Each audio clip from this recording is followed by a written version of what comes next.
This is Retirement Roadmap Radio with Mark Fricks of Master Plan Retirement Consultants. Listen in as we address your retirement concerns and provide insight to help put you on the path to achieving your retirement goals. And now, Retirement Roadmap Radio. Hey folks, welcome back and thank you for joining us. Welcome to Retirement Roadmap with Master Plan Retirement Consultants. My name is Evan. With me, as always, retirement planner Mark Fricks.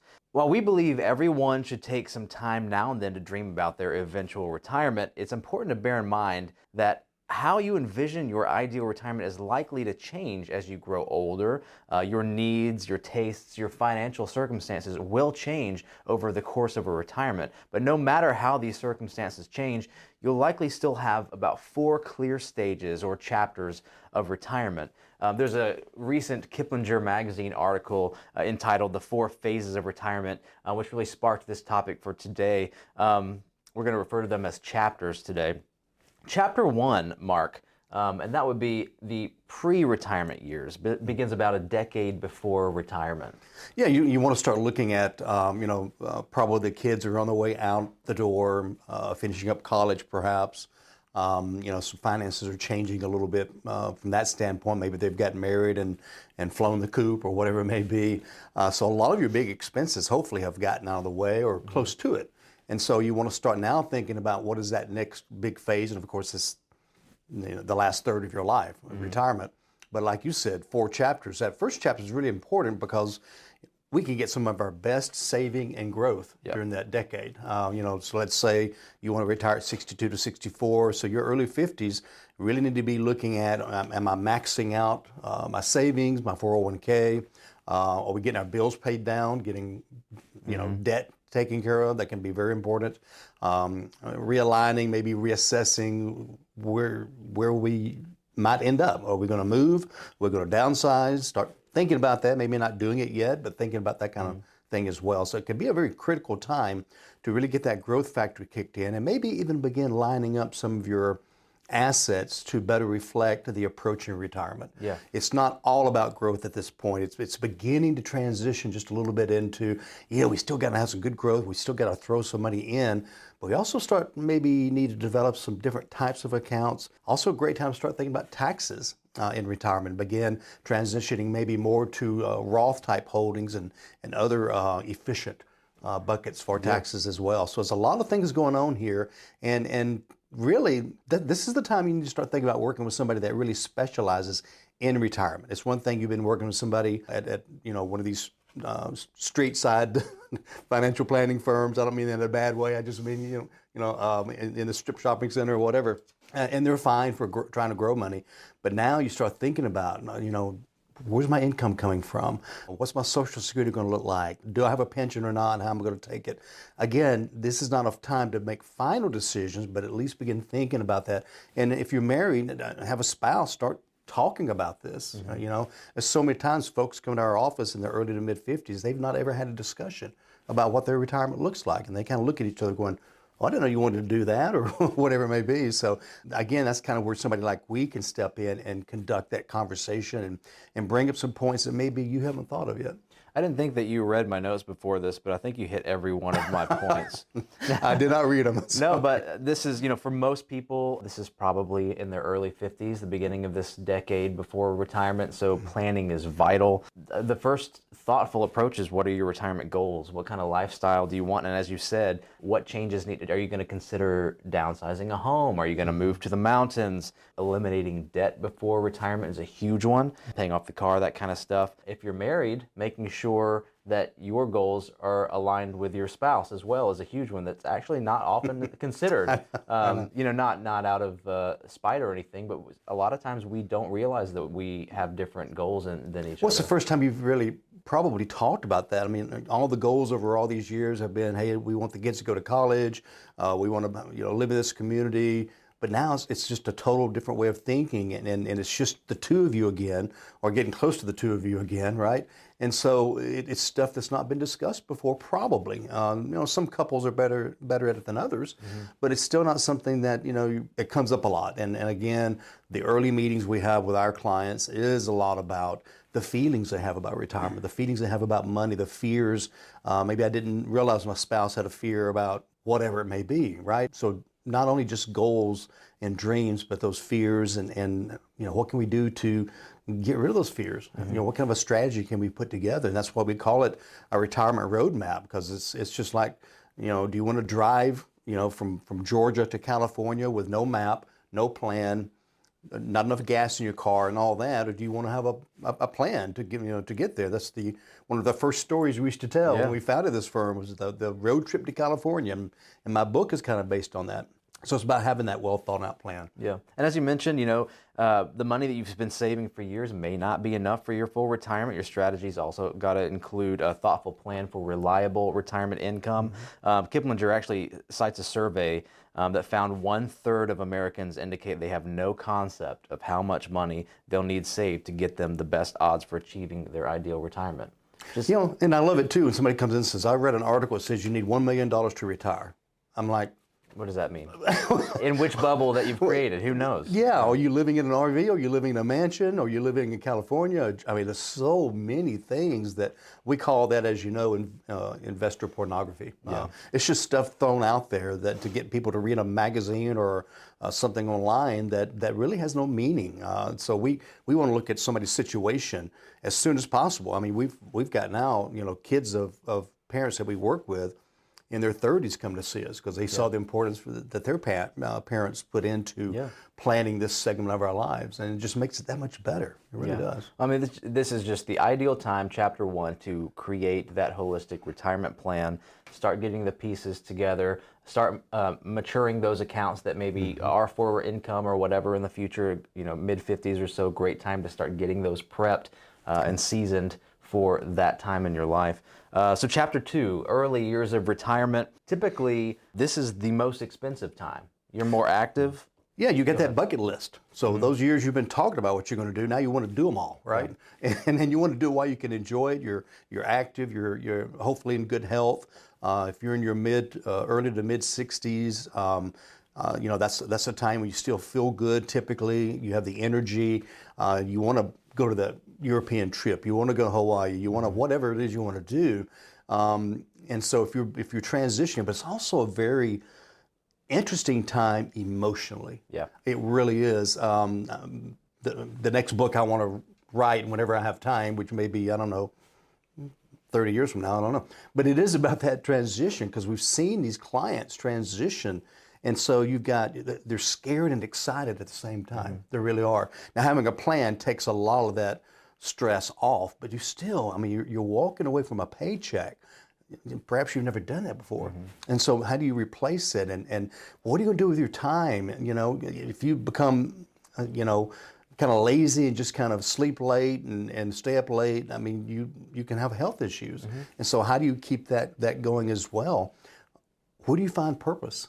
Where do you find meaning? Yeah. And that's vital to our spiritual sides.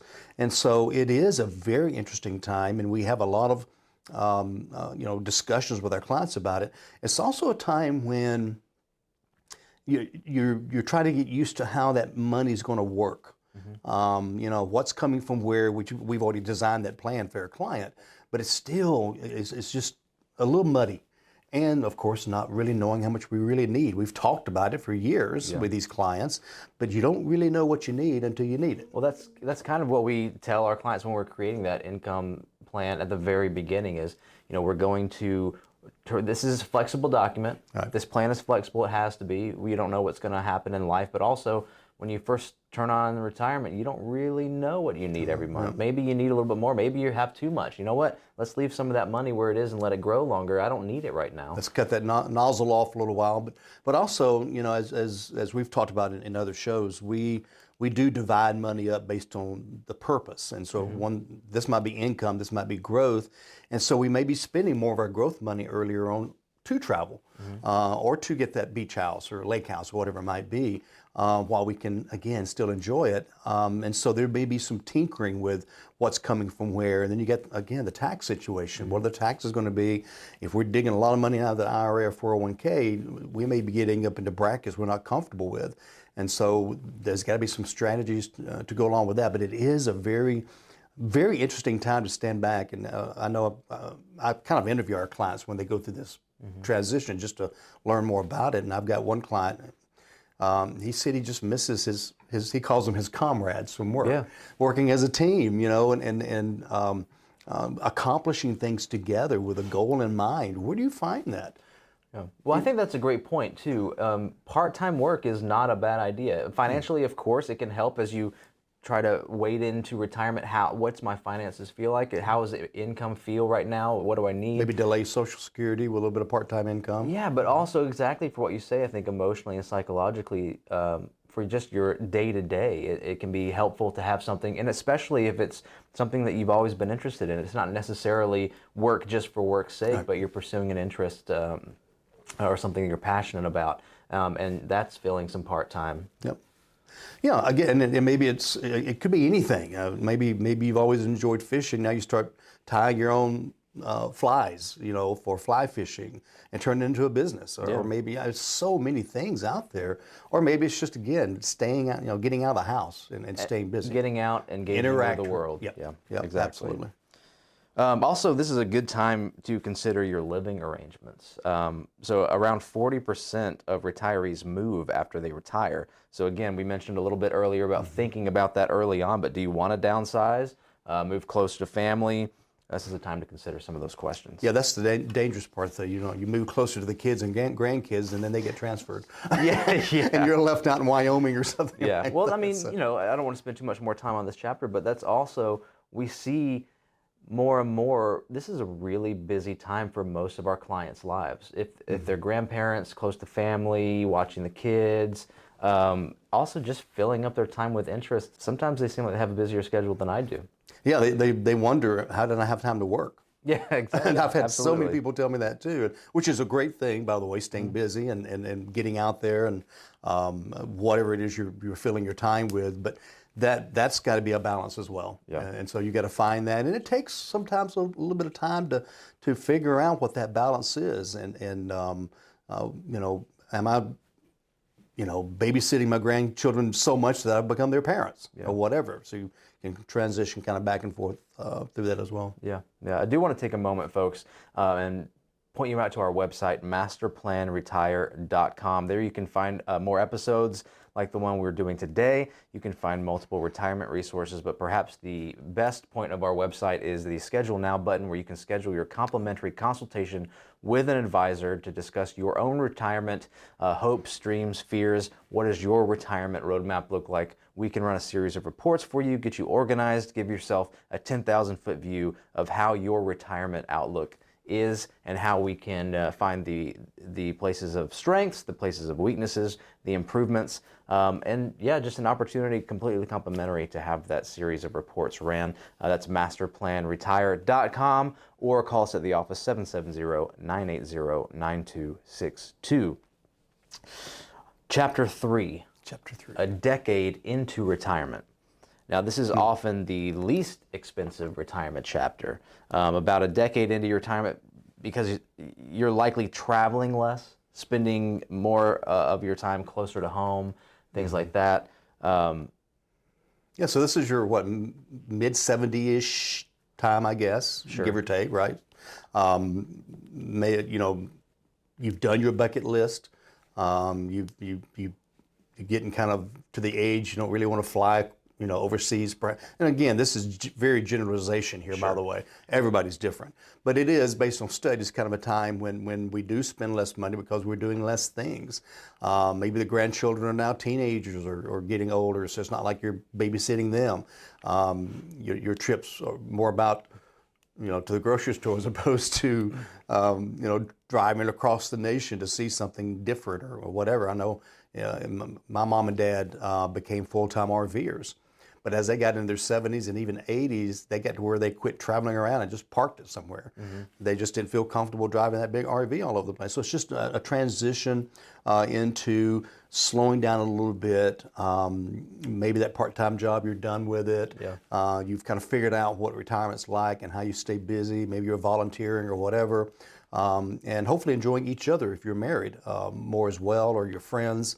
That's I think some of the best things about retirement is the ability to have more time to spend with family, friends, develop those relationships that hopefully continue throughout the rest of your life. Yeah, and in comparison to the other chapters, this is often the least expensive because of the reasons you said we're less active. However, our healthcare costs begin to rise during this stage, begin requiring more medical appointments, treatments, medications, everything like that. Many people in the third chapter of their retirement also begin taking on expenses like health or safety upgrades to their homes. That's true. Whether it be wheelchair accessibility, whether it be just the zero entrance shower, things like that. So many homes are not being built that way, and so maybe there's some expense there. Again, I've been blessed with my parents. Have been very, very healthy and have not had to deal with a lot of that. But that's more the unusual than the norm. And we do slow down a little bit on costs, but like you said, we start rising a little bit more as we get into the 70s and 80s, especially into the 80s, which we'll talk about here in just a minute. But just a different kind of, I can't, we get a lot of phone calls from our clients and probably 2 or 3 a week. My spouse is in the hospital. We're looking at maybe memory care, things like that. So that's beginning to creep in a little bit as well, which can increase, again, the cost of things. Yeah. If you're one of our clients, your estate planning and legacy planning is already in place at this point in your life, but this is for most people, this is a time where you really start to hunker down on your estate and legacy planning. Make sure that you know what legacy you want to leave behind for those who matter most to you. Updating the documents, it's very likely that births, deaths, marriages, divorces, other developments will have changed over the course of your retirement, 2 decades at this point possibly. As well as your needs, your loved ones' needs may have changed, so making sure those documents are up to date, consistently checking in on those as well, whether it's trustees or powers of attorney, things like that. Yeah, as you know, probably every 2 or 3 years when a client comes in for their annual review, we'll look back at their documents, we'll do a beneficiary audit. We want to make sure that some of the laws haven't changed. I know here in Georgia, we had some major changes to financial power of attorneys and how they're written, and also the healthcare directives.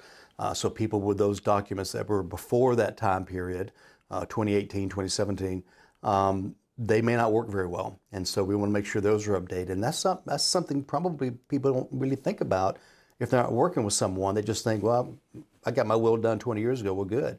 Yeah, but you moved to Florida. Yeah. If you moved to Florida, your will is probably not going to be much good anymore.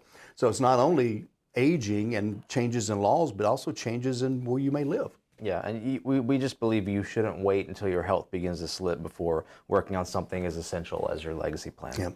Yep. So chapter 4, and these are the later years. It's possible that healthcare will be your biggest expense at this point. Right. So that Kiplinger article cites a fidelity study that determined the average 65-year-old couple should expect to spend about $300,000 on healthcare during their retirement. And often, many of those expenses will occur in these later years. That's right. And healthcare, actually, the inflation of healthcare is higher than normal inflation. It seems to average between 5 and 6%. And so all of these things are going up. Your Medicare Part B, your supplements, things like that, your out-of-pocket. Again, we watch clients as well as family that have aged in their 80s and so. And it's just like every week there's another doctor visit, another complication may arise. Even the most blessed folks, will have issues going on. The good thing is technology has gotten so great that you can have things done and be back on your feet pretty quickly. I think I've got a client that's getting ready to have a hip replacement, and they're going like through the front, and she said she was only taking 2 weeks off work. I mean, that's just amazing to me. Yeah. So that's certainly, but with increased technology comes increased cost. Yeah. And so everything's getting more expensive medicine-wise as well. So you've got both sides of that coin, and quality of life is better. We're living longer, which means we're going to spend more money. Mm-hmm. Well, yeah, our healthcare, of course, expenses are going to go up depending on our health, our needs, and everything else like that. However, we're also adding in new healthcare costs, potentially expenses for nursing homes, assisted living, home care services, anything like that. Just a sitter coming in. Of course. so it's vital that by this time you've got a long-term care strategy in place. If you're waiting till this point to start working on a plan, it's likely too late. With the how expensive long-term care insurance is, and we've expressed before, we're not huge proponents for long-term care for multiple reasons, but long-term care insurance, excuse me, for multiple reasons, but that does not negate the fact that you desperately need a plan in place, because at this point you're not going back to work. You are basically at the mercy of how diligent you were the previous decades, and how well you planned and stuck to it. And what kind of a strategy you developed, as we've talked about before on the show, is there are other tools that you can use to help cover long-term care that aren't the traditional long-term care insurance, where you pay and pay and pay and pay, and if you don't use it, you lose it, and that kind of thing. So we love the new tools where if you don't use it, you still get the money, or the kids get the money, or whatever, and just some better strategies. We also have some of those income producing products that will double your income if you have a long-term care need. And there's no approval needed on those. It's just a 2-year waiting period. So if you don't use that money for 2 years, you're good. It can double your income for long-term care needs, and that can be huge. Estate planning strategies are coming together at this point. They need to be completed. At this point, you're relying likely on a lot of other people, maybe children or a close family. So making sure your trustees, powers of attorney, those kind of folks understand their role, feel equipped for the role, and things like that. The work and planning from the previous chapters and before are basically vital that they were put into place for this time in your life. Yeah, it's just important to understand, and when you look at all 4 of these chapters, that life is not linear.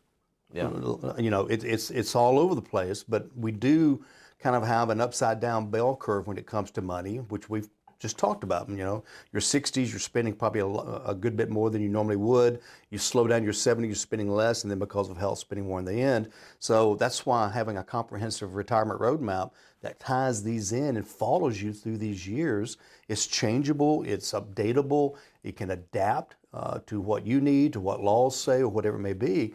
But it's, again, you're looking 40 years down the road. It's great to have that plan that can also just kind of flow with life. Absolutely. And we have people, don't think that your situation is too complicated or too different or too late, unusual, or too late even. We have folks at so many different stages of life, so many different backgrounds, so many different situations, and we can make a plan for you. And even if you feel like you got started too late, that it's never too late to start to plan. So I would absolutely recommend go to our website, masterplanretired.com.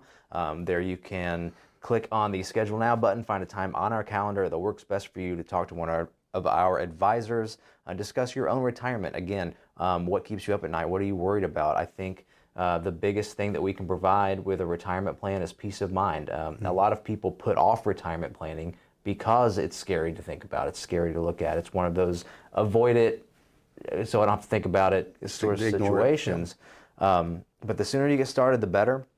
And again, you don't know how to get started until you have the information. So let us help you get organized. Let us run some reports, find your strengths and weaknesses. And again, that's completely complimentary. So again, go to masterplanretired.com or call us at the office, 770-980-9262. I'll never forget the guy, and I'm not going to say his name. He's a client, but went to a class of ours. And then I did not hear from him for like 2 years, and he called me up and said, I'd like to meet. And I said, great, what are you thinking? He says, well, I'm retiring tomorrow. So I might need a plan. We've had people retired 10, 15 years that have come to us. So it's never too early, never too late, but the earlier the better for sure. Yeah, so absolutely. Well, we're out of time. We're so glad you joined us. And until we see each other again, remember, plan well and prosper. Take care.